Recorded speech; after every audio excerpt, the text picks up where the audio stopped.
mga Lodi. Ito, nandito kami sa Seafood City. Parang pure gold sa atin, no? Ayan si Myla ba, nagbabayad.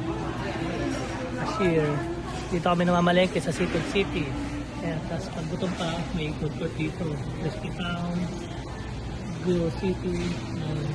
May kaputo pa sila dito. Malaking kaldero. Ayan, kukuha ka lang dito pag gusto mo order. Ayan, may palitsyon pa dito. Ayan. Ayan. Magkano isang pound po niyan, kuya? $17. $17. Ang mura na. Sarap, crispy. Ayan o, $17 per pounds. Ito nga lang, mabilis na ako mahilo eh. Ayan, ito mga prutas, gulay. Inikot ko lang kayo para makita nyo paano yung tura ng grocery namin dito sa US. Tawag dito, Seafood City. Malinis siya.